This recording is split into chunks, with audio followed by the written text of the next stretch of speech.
Génération Afrique. Génération Afrique a pour but de changer les mentalités afro-caribéennes. Nous sommes dans la rubrique culture, panafricanisme avec le professeur Swazi. Donc, vous êtes professeur de l'école Kimuntu, si je ne me trompe pas.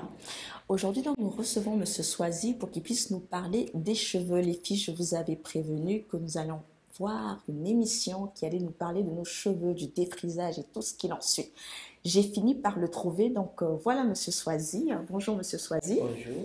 Alors donc on va aller droit au but. Donc la première question qu'on se pose, de quoi sont composés les cheveux crépus? Alors, les cheveux sont composés principalement d'une structure qu'on appelle la kératine, qui permettent aux cheveux d'avoir une bonne santé, on va dire. Et il y a une substance primordiale des cheveux qu'on appelle la mélanine, qui permet d'avoir les couleurs des cheveux, la nutrition des cheveux et la structure même des cheveux. Donc, ce qui différencie en fait les différents cheveux, c'est le taux de mélanine qui renferme ces cheveux. D'accord. Est-ce que c'est la raison pour laquelle, par exemple, les Africains ont plus des cheveux clairs, des cheveux plus... les Africains ont les cheveux souvent foncés. Est-ce que c'est la mélanine qui fait qu'on a souvent les cheveux la foncés? mélanine, parce que la mélanine est la substance qui nous permet, premièrement, d'avoir une peau foncée. D'accord. Tous les êtres de la Terre renferment une mélanine. Il y a plusieurs types de mélanine. Il y a par exemple, nous les Noirs, nous avons ce qu'on appelle la E-mélanine. Et cette substance nous protège contre les rayons UV du soleil. Parce que vous savez que le soleil nous renvoie des rayons qui peuvent être nocifs et qui nous nourrissent également. Donc la mélanine permet de créer une barrière énergétique afin de nous protéger contre ces rayons qui nous nourrissent et des rayons nocifs qui sont renvoyés vers l'extérieur. D'accord. Donc, les cheveux, il y a des gens qui ont des cheveux plus foncés, comme nous, par exemple, des cheveux afro, crépus. C'est parce qu'on a une certaine quantité de mélanine. D'accord. Et il y a d'autres qui ont moins de quantité de mélanine. Un cheveu plus clair. Plus clair, plus mince, moins volumineux, et ainsi de suite. Ok, d'accord. Voilà, tout dépend du degré de mélanine dont on renferme dans la peau, dans les cheveux. Ok, d'accord. Bah alors, vous défendez le cheveu afro. Effectivement. D'ailleurs, vous avez amené un livre qui en parle. Est-ce que vous pouvez nous expliquer pourquoi vous défendez tant le cheveu afro? Pourquoi vous n'êtes pas à l'aise avec les femmes qui n'ont pas forcément... On va parler plus en profondeur parce que quand vous dites, je vous parle de la composition du cheveu africain, pourquoi vous défendez le cheveu africain au point de sa composition? Parce que, en effet, les cheveux ne sont pas que des structures que l'on porte sur une tête. D'accord. Les cheveux sont des antennes. D'accord. Alors, tout à l'heure, vous avez dit que j'étais enseignant à l'école Kimuntu. Oui. Effectivement, nous traitons des cheveux dans un plan plus énergétique, plus spirituel, je vais dire. Et dans le plan énergétique des cheveux, nous savons que les cheveux sont comme des antennes qui permettent la connexion de l'être humain avec l'environnement, avec la nature. Bon, il s'avère que lorsque l'on possède ses cheveux naturels, on dit bien naturels, alors à partir de là, l'homme a la capacité de se connecter avec la nature, avec le règne minéral, donc tout ce qui est le monde des pierres, le monde végétal, le monde des plantes et le monde animal. Et après, nous avons aussi le monde divin et tout ce qui a trait aux énergies supérieures. Donc les cheveux sont des antennes qui nous permettent de nous connecter avec le divin. Or, il s'avère que pour avoir des cheveux qui vont avoir une connexion pure avec la nature, il faut détenir une certaine quantité de mélanine. D'accord. Alors, arriver à réduire le taux de mélanine nous renvoie tout simplement à nous déconnecter de la nature.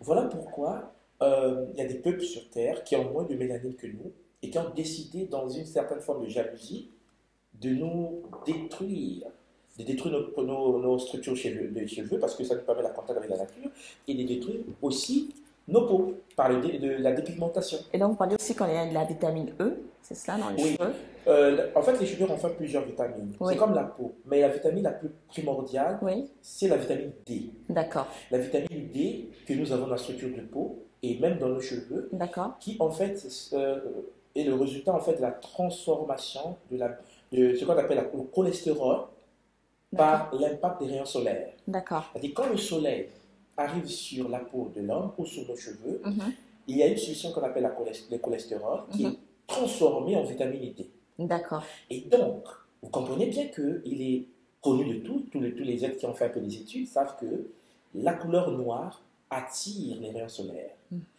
Or, puisque la couleur noire attire les rayons solaires, la mélanine en nous permet donc de filtrer les rayons UV qui devaient normalement être nocifs pour nous. Donc, c'est filtré et c'est renvoyé à l'extérieur de notre organisme. À partir de là, vous comprenez donc que les rayons positifs qui nous pénètrent dans notre organisme, au niveau des cheveux, au niveau de la peau, transforment notre cholestérol en vitamine D. Et la vitamine D est primordiale dans la vie d'un être humain. Donc là, vous parlez pour les gens qui ont gardé leurs cheveux afro. Oui. Donc les cheveux afro vont attirer le soleil, transformer les cheveux afro renferment la mélanine. Okay. La mélanine est noire. D'accord. Et cette mélanine noire attire les rayons solaires et filtre ces rayons. C'est-à-dire que c'est une substance qui attire les rayons du soleil et qui protège la peau contre les rayons UV de ce soleil. Mais alors, est-ce que ça s'applique aussi pour les albinos? Alors, c'est là c'est compliqué. Vous savez, par exemple, quand vous venez dans les pays comme en Afrique, où nous avons beaucoup des albinos, oui. Ils ont un problème avec le soleil. D'accord. Et un albinos devant le soleil a parfois du mal à voir. Okay.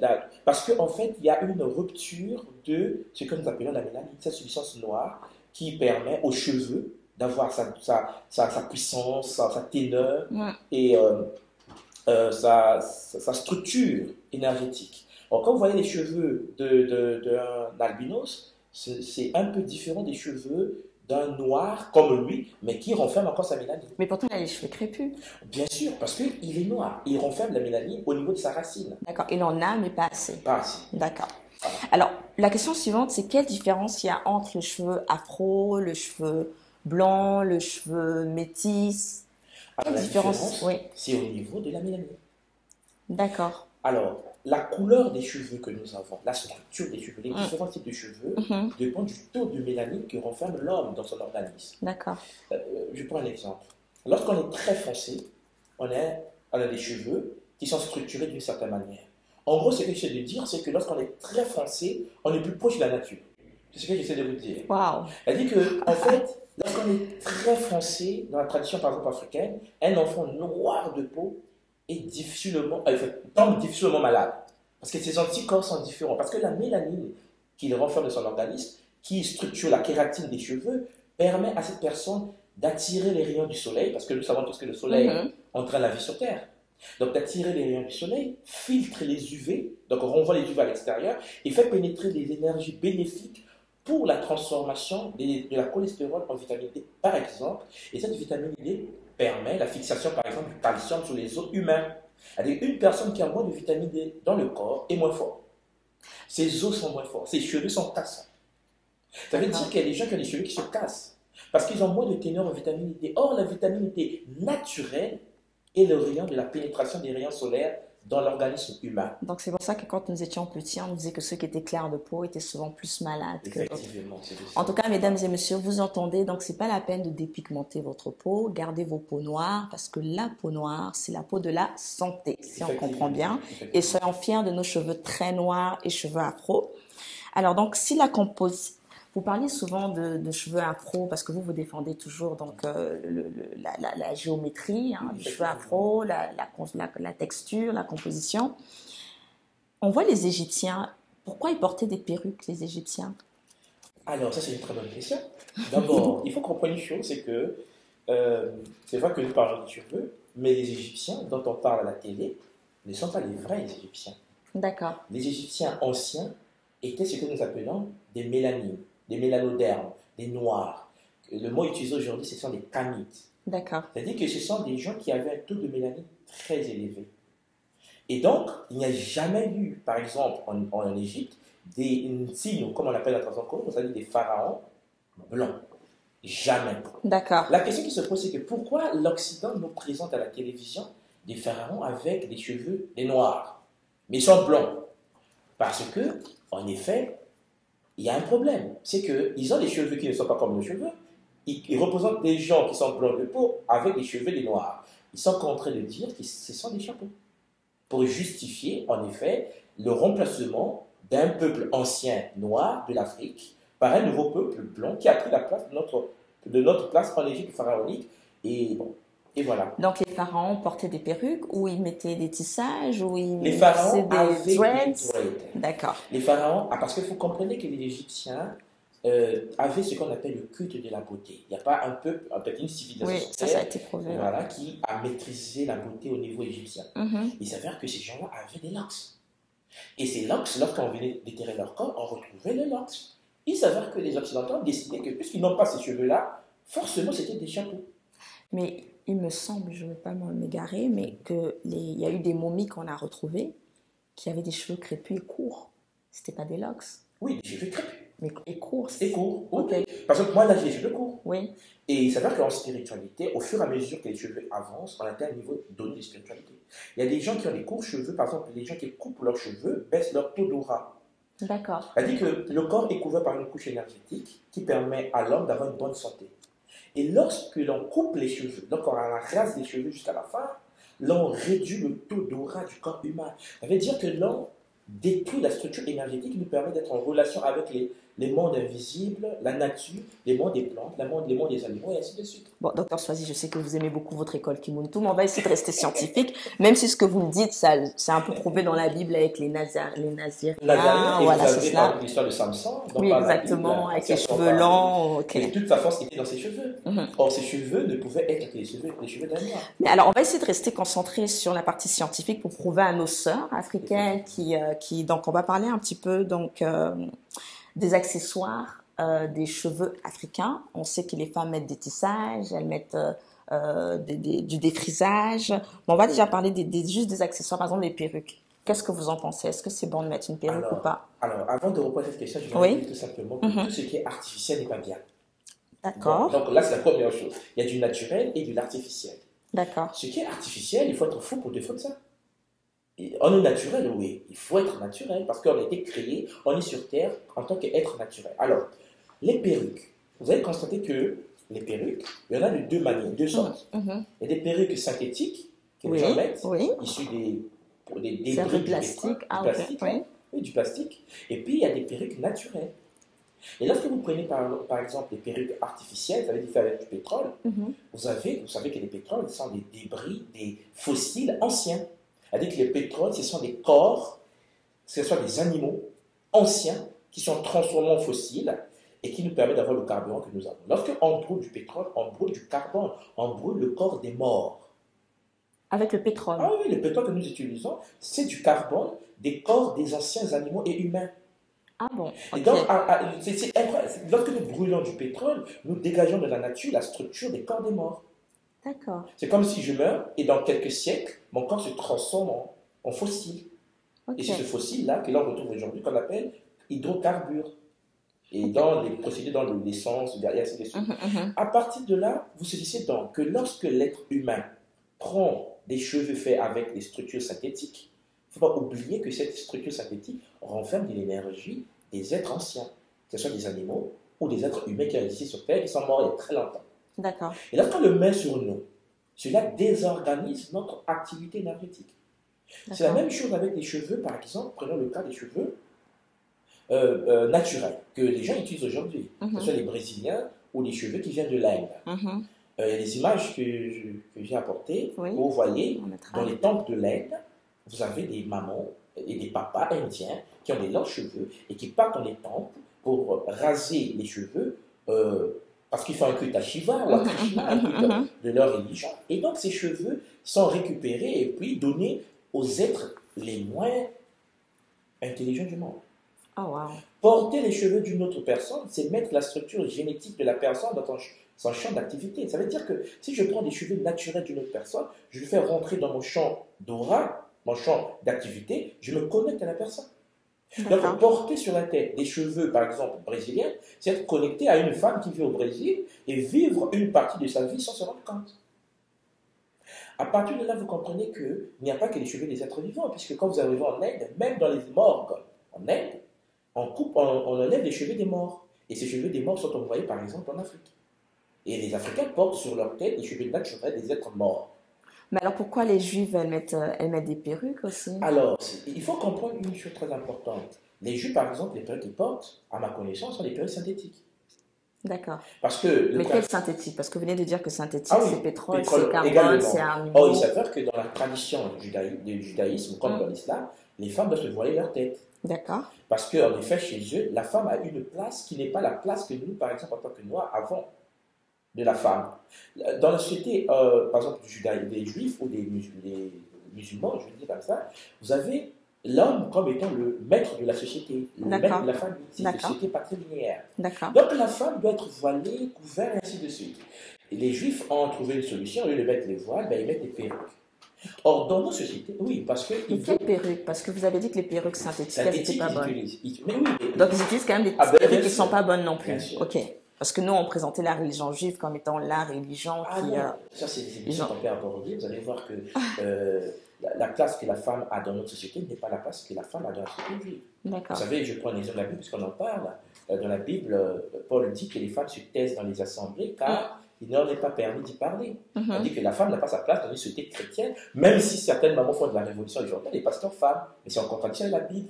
Ils vont dire, ben oui, les temps ont changé. Mais alors, si les temps ont changé, il faut changer la Bible aussi. Alors, si on revient à notre sujet, vous allez constater que les femmes qui portent des perruques sont des êtres qui sont en connexion avec des énergies des morts, des êtres qui ont utilisé ces perruques.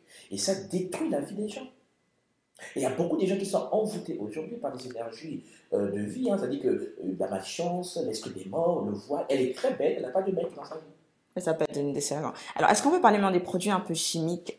Faut nous faire l'historique du défrisage. Alors, le défrisage, comme je vous ai dit, c'est un processus d'abord raciste. D'accord. Voilà, le défrisage a été créé par des gens qui avaient compris que la mélanine avait donné à l'homme des facultés, je vais dire naturelles, mais que certains peuvent considérer comme spirituelles, et qui lui donnaient une force de vie, un corps invincible, et un don de clairvoyance, de clairaudience et tout ça. Ça veut dire que les Occidentaux, quand ils sont arrivés chez nous, ils ont compris cela. Ils se sont rendus compte que nous avons, en nous, d'abord, un taux de mélanine qu'ils n'ont pas en quantité comme nous, et qui nous permettait d'être en relation avec des phénomènes naturels, des éléments de la nature, qui les échappaient un peu. À partir de là, qu'est-ce qui s'est passé? Ils ont développé des processus racistes pour réduire le taux de mélanine de l'homme noir, afin d'être comme eux. Et vous pensez qu'ils étaient au courant de tout ce que vous nous dites là? Parce que vous, ça fait des recherches quand même. Ils le savent. La preuve en est, tous les produits utilisés, créés en laboratoire, que ce soit des produits comme l'hiver, en fait, tous les produits, je n'ai pas donné de nom, mais les produits des cheveux actuels sont faits selon le prisme des Blancs. D'accord. C'est-à-dire que c'est maintenant que, après la traite négrière, après la colonisation, avec la renaissance de la pensée africaine, des mélanodermes, je veux dire, les Noirs commencent aujourd'hui à s'intéresser à leurs propres produits naturels. Oui, et puis là, on a vu avec Carrefour qu'ils n'étaient pas contents de voir que les Africains recommençaient à consommer afro. Donc, et puis même, ils ont eu avec la Miss Guadeloupe, je pense. Ils n'étaient pas contents parce qu'elle avait ses cheveux afro. Pourquoi? Parce que, en effet, pour eux, pour être un humain, il faut avoir leur forme. Or, leur forme est une forme qui manque le taux de degré de mélanine. Donc, vous allez voir par exemple que chaque été, pendant que les Occidentaux se présentent par exemple au bord des mers pour aller récupérer le soleil, mais moi je me passe devant ma fenêtre, ça rentre. Et lui il me dit non, dépigmente-toi, c'est-à-dire que défrise-toi, dépigmente-toi pour ne pas attirer le soleil comme moi. Et vous savez bien que lorsqu'il se place devant le soleil pendant une certaine durée, les gens sont frappés par des maladies comme le cancer de la peau. Ah oui, comment le soleil qui donne la vie peut donner le cancer de la peau à une personne? Parce que la personne est exposée devant le soleil pendant une certaine durée. Et le soleil, c'est comme ça, leurs ennemis. Alors, vous parlez justement de la santé, puis vous parlez de dérèglement hormonal et physiologique et spirituel aussi de la femme africaine. Donc, est-ce que vous pourriez dire que, par exemple, toutes ces maladies que les églises disent, oui, elle a des fibromes, elle a des kystes, c'est dû à un problème spirituel, est-ce que c'est tout simplement pas un problème de santé? Bon, d'abord, allez-y. Il faut comprendre que le cerveau humain, sur la tête, il y a une grille énergétique. La tête renferme un cerveau. D'accord. Et la science a prouvé qu'en effet, la tête, le cerveau humain, fonctionne de la même manière à peu près que les intestins. C'est-à-dire nos intestins ont plus même de neurones que le cerveau. Le ventre réfléchit. D'accord. C'est ce que j'essaie de vous dire. On parle en détail parce que c'est des choses plus spirituelles. Mais ce que je m'aimerais dire, c'est ceci. Il y a des universités américaines. Vous avez l'article, on va peut-être mettre ça en ligne pour que les gens voient ça. Il y a des universités américaines qui ont fait des travaux pour montrer que le défrisage des cheveux afro, parce que nous sommes presque ceux qui défrisent, parce qu'on a un problème, c'est pas mental. D'accord. Et le défrisage des cheveux entraîne par exemple l'apparition des myomes et des fibromes dans le ventre des femmes.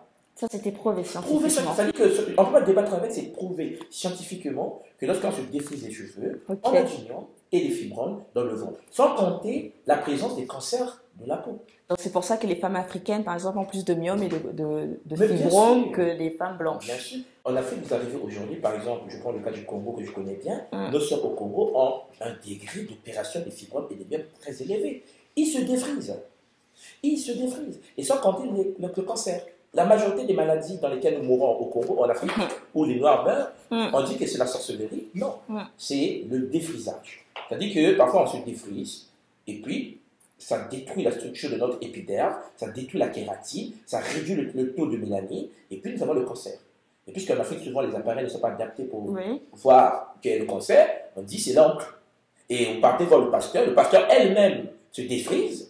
Et donc, elle va dire, elle ne peut pas comprendre que, en fait, c'est dû au défrisage qu'elle-même utilise. Oui, parce que statistiquement, que les personnes en Afrique ne meurent pas de cancer, ils meurent de. Oui, mais parce qu'on n'a même pas. Est-ce qu'on a des appareils de détection du cancer? D'accord. Et en plus, il y a. Bon, là, on va dire que non, mais donc les fibromes sont dus au défrisage. Il y a aussi l'alimentation. Ce n'est pas le sujet, mais il y a l'alimentation. Mais là, le travail qui a été fait dans les universités américaines, c'est de montrer que le défrisage des cheveux détruisait la structure de la racine de nos épidermes. Et donc, faisait pousser des myomes et des fibromes dans le ventre de nos mamans. Alors, bon, on arrive à la fin. Je vous ai mis un petit papier que vous allez lire sur ce que nos sœurs africaines pensent de leurs cheveux crépus. Donc, si vous pouvez lire à haute voix, puis dire ce que vous en pensez au vu des recherches que vous avez faites sur nos cheveux africains. Là. Okay. Alors, idée reçue sur les cheveux africains. Première question. Ils sont durs. Deuxième question, l'entretien coûte cher. Troisième question, ils sont courts. Et quatrième question, difficile à coiffer. Voilà. Bon, voilà. Ça, c'est ce que nos sœurs pensent. Oui, sur les réseaux sociaux, elles en parlent. Et elles ne veulent pas entendre d'avoir les cheveux afro parce que c'est tellement plus facile d'avoir un défrisage, d'avoir des mèches, d'avoir tout ce qu'il y a sur le marché. Oui. Vous, qu'est-ce que vous dites par rapport à tout ce qui a été? Oui, en fait, c'est vrai que tout est un problème d'éducation. Parce que souvent, lorsqu'on n'est pas informé, on se dit, mais c'est pas possible. Par exemple, la première question, il dit que les cheveux afro sont durs. Il faut définir ce qu'on appelle dur. Dur pour que les peines ne passent pas. Oui, c'est ça, oui. Non, mais ça, c'est un problème parce que les gens ont du mal à avoir des produits comme, par exemple, le beurre de karité et d'autres produits africains qui permettent aux cheveux africains de se structurer. Vous savez que nos cheveux mélanodermes noirs ont besoin de plus de graisse. Ah bon? D'accord. En fait, plus d'eau ou plus de graisse? Non. Hein? Plus d'eau ou plus de graisse? Oui, mais les produits que nous utilisons, il faut les nourrir, les cheveux. D'accord. Et en nourrissant les cheveux africains, les produits que nous utilisons chez les Blancs, parce que les Blancs, qu'est-ce qu'ils font? Ils augmentent de la graisse dans leurs cheveux. D'accord. Et nous, normalement, on devait baisser le taux de graisse dans nos cheveux. D'accord. Il s'avère que le problème qui se pose, c'est que nous utilisons des produits des Blancs. Nous faisons l'inverse. Nos cheveux sont déjà remplis de graisse, c'est-à-dire que c'est rempli de mélanine, on l'a dit tout à l'heure. Donc, il y a une structure de vie qui est à l'intérieur. Et nous faisons quoi? Nous augmentons de quantité alors qu'on devait essayer de la stabiliser. Et ça demande certains produits. Donc, il faut avoir une certaine connaissance. Et je vous assure, il y a des mamans qui ont des cheveux jusqu'au dos. Et que c'est des cheveux faciles à coiffer. Facile à peigner, facile à traiter.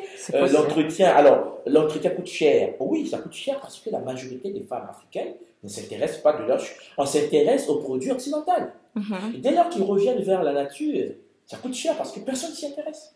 Donc, il faut créer des centres, des pôles économiques. Ça commence à venir.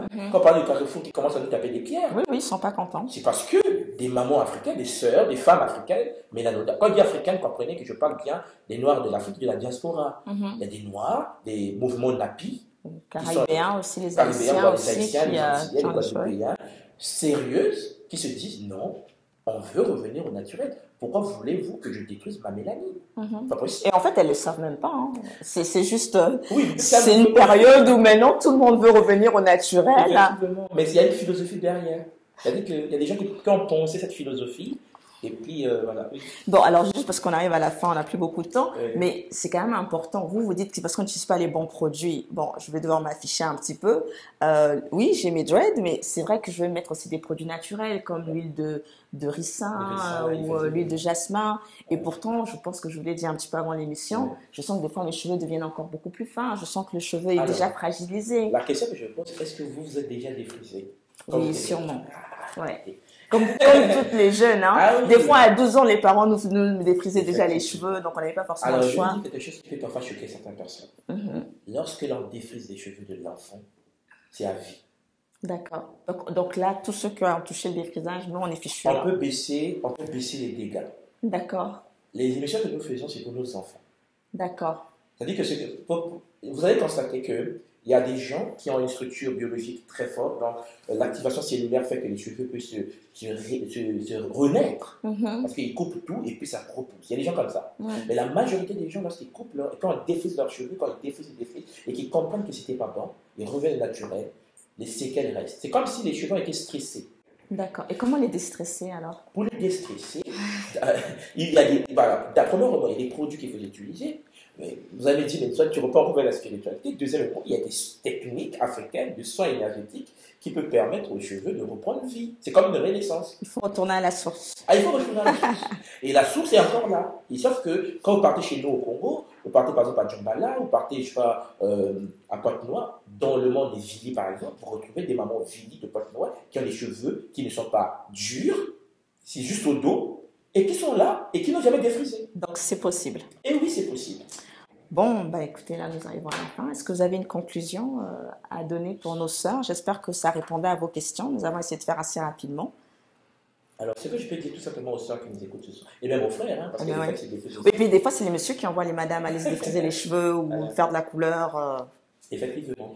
Ce que je veux dire seulement aux sœurs et aux frères qui nous écoutent ce soir, c'est de comprendre que les cheveux sont des antennes énergétiques qui sont en effet des canaux par lesquels l'homme reçoit les énergies du monde minéral, végétal et animal.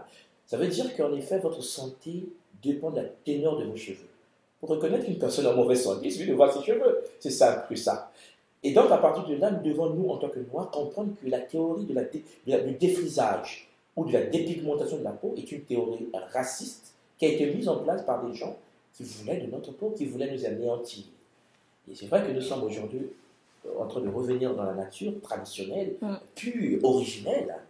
Et moi, je demande souvent aux sœurs de s'intéresser, par exemple, au mouvement Napi, par exemple, qui peut les aider, et puis au mouvement des sœurs qui s'intéressent aujourd'hui aux locks, aux dreads, et ainsi de suite. Voilà. Donc on a vu que Malcolm X s'était défrisé les cheveux dans sa jeunesse. Oui. Et quand il a décidé de se réveiller, il a enlevé ses cheveux. Donc c'est vraiment un mouvement qu'on a vu dans les années 40-50, même les hommes se défrisaient les cheveux. Donc je dis aux messieurs, puis aussi aux madames, donc de revenir au naturel, parce que ça a été un mouvement qui a été créé par le but du racisme. Donc c'était Génération Afrique, une Afrique qui se réveille. Merci de nous avoir suivis. Au revoir.